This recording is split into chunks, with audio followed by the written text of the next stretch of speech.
Final event, event number 4, Into the Fire. This is a 3-round workout with ascending movements or reps in every round. Your team will work as one to complete round 1. Then you will work to complete round 2. Then you will complete round 3. Then you will finish with the lunge buyout. Score is 4 time or total reps completed within the time cap.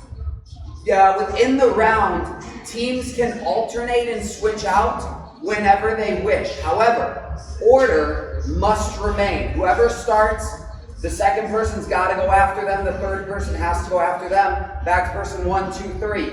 If you get to a person that cannot complete whatever movement is being done, cannot contribute to the total reps, they must still go touch whatever it is that's being used for that rep. So if it's the pull-up bar, they must go tap the pull-up bar before going back. If it's the dumbbells, tap the dumbbells.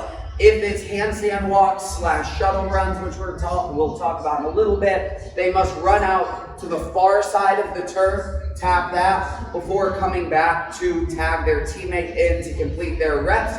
You have a required switch at any movement break. So on the bar, that would obviously be coming off of the bar. On the dumbbells, it would be setting the dumbbells down, with the exception of devil's press. It would be taking the hands off of the dumbbells. On the wall ball, it would be dropping the wall ball. We also require a transition on a no rep, which would be most likely on the wall balls. If you don't get the ball high enough on a rep, then you're out. Got to go to the next person. So going to be advantageous to overshoot the ball a little bit. Now let's talk about standards for each movement. Movement number 1 is muscle ups. For the muscle up, we got to see a full lockout at the bottom, elbows fully locked out. And then we see Adam up, locked out above the bar, elbows locked out. Come down.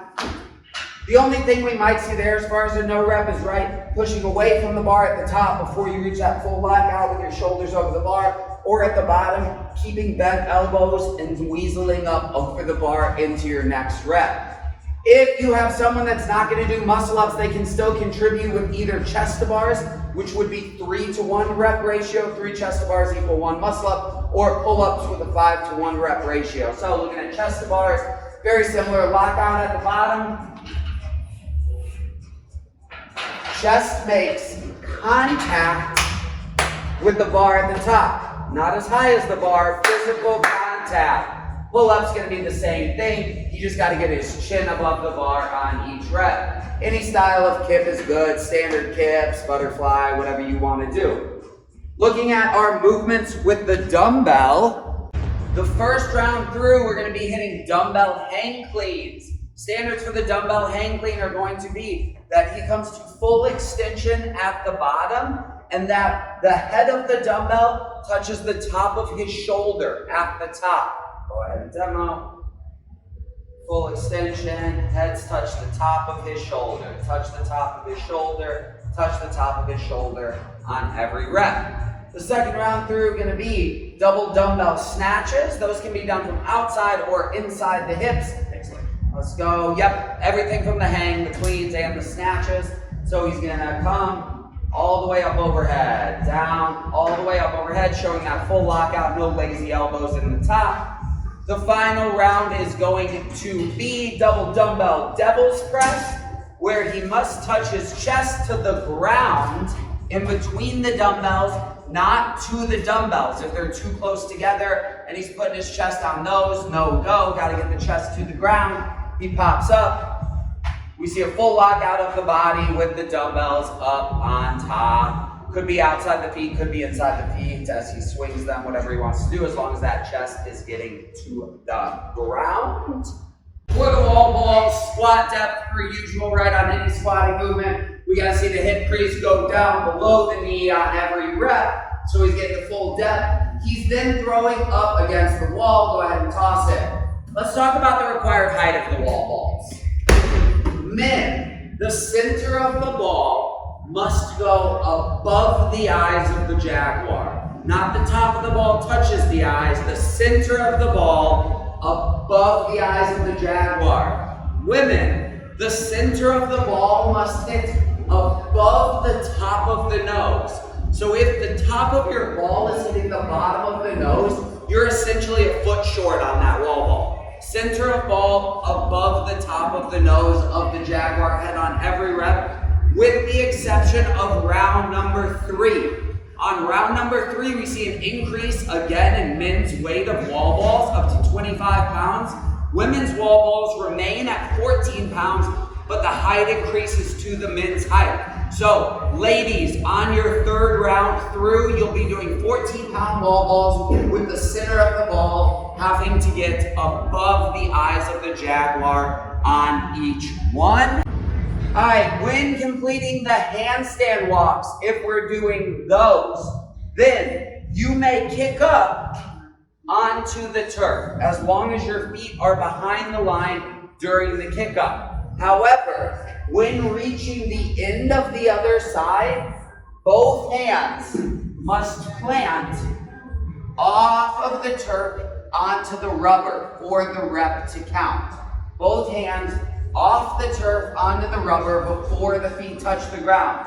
If they're on the line, no rep, gotta be all the way across the line to count the rep. If doing shuttle runs, we'll have a distance. It may be the turf width, it may be slightly longer depending on after we time it. You must cross the line, touch with your hand on the other side of the line before returning, right? You can't reach across the line. Both feet and one hand must cross the line before going back. Each length will count as one shuttle, not a down and back. 1, 2, 3, 4. He's going to be the buyout. You're going to be lunging over by the rig into the vault and back. Each athlete will lunge down and back 1 time. 1 down, 1 back. They'll be using 3 different types of lunges and they must go in order. Whoever's doing the overhead lunge is going to be going first. Dumbbells got to be up overhead. As we lunge, knee touches the ground. We must see a full lockout of the hips at the top. He would not necessarily have to bring his feet together as long as he lunges through, we can see a full lockout. At the end, he must step all the way over the line and lunge up to complete the rep.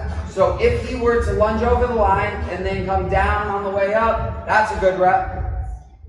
Show him dropping it as you stand up. No rep. He got to go back and start again. There will be a halfway point of the lunge with which you can start behind if you no rep something. Person number 2 going to be doing front rack lunges. Those are just anywhere up in that front rack position here. Up on the shoulders is fine. Dumbbells touching behind the head is fine. Person number 3 going to be doing suitcase lunges, just carrying them down beside their sides. For the overhead lunges, dumbbells are fine to be touching as long as they are above the top of the head. Can't hang them back here and support them like that. Let's get it. See you on the 19th.